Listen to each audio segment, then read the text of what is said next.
النبي يقول صلى الله عليه وسلم دال عضي الله تصي قفك بين لوجا سيد اللي عذابيه النبي يقول لي الميوان صعني فأتينا على رجل مستلق لقفاه وحانوني مدبو يري نين يالا دولك تشيغا ويالا oo dhinaca jeegada dhulka u yaala oo indhihiisa kor u taagaya u nimid wa idha qa'ibun alayhi bikallubin min hadid iyo mid kale oo la dul taagan bil mishaar ah oo af badan la dul taagan ayaan u nimid wa idha huwa yati ahad ash-shiqqi wajhi fayusharshiru ila qafah shidqahu ila qafah midkaas kala wuxuu cadaabaya midkan dhulka yaala markaasoo halka qowlalada intuu kaga qabta birtaas ayuu jeexaya ilaa qoorta u geeyo mankharahu ila qafah halka sankaagu mar labaad intuu ka saaro jeexaya ilaa qoorta u geeyo wa aynahu ila qafah ishu ka dilaacinaya jeexaya ilaa qoortu geynaya dhinaca saddex meelood markuu ka dilaaciyo ayuu dhinaca kale u gadinaya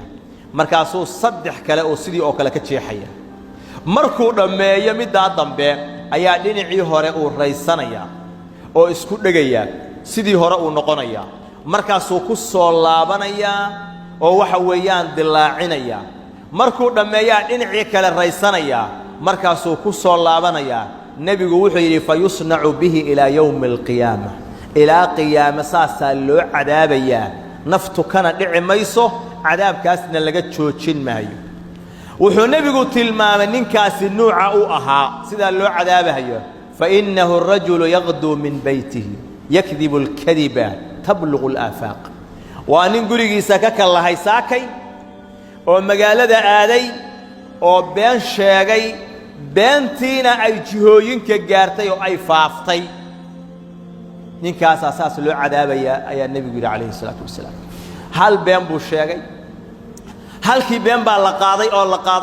qaaday jihooyin badan bay kala gaartay cadaabka uu qofkaasi mutaysanaya waa cadaabkaas ilaa qiyaama sidaas loo cadaabaya been lowgaas ay beentiisu ay faaftay maxaad u malaynaysaa ninka haysta mikrofon iyo idaacad oo halka ka tafawuhayo ku dhawaaqayo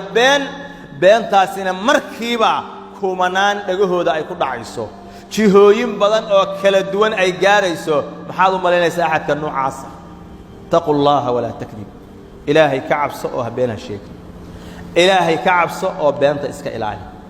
dabeecadaha nabigu ugu xun dabeecadaha xun oo uu nimca wuxuu ugu sii nimca beenta nabigu alayhi salatu wasalaam عائشة وحيت رضي الله عنها ما كان من خلق أبغض إلى رسول الله من الكذب دبيعات النبي كنم عام أين نشرين بنت دبيعاتها ضدكوا أيلين أو حن نبي وحو قلنا بعد دبيعات بنت أيوه نبعه ما اطلع على أحد من ذلك بشيء فيخرج من قلبه حتى يعلم أنه قد أحدث منها توبة نبي قف بينكم طالع عدو كم أجاده أو مركز قلبي سقف كاسي وكبحه وقلبي في عنه سليم وكقابله إلى النبي جو أجاده إنه كتوبة كان أو مر هدي النبي جو قف بين وكطالع عدو قف كاسي النبي أكتي سوح قيمة كمالهاي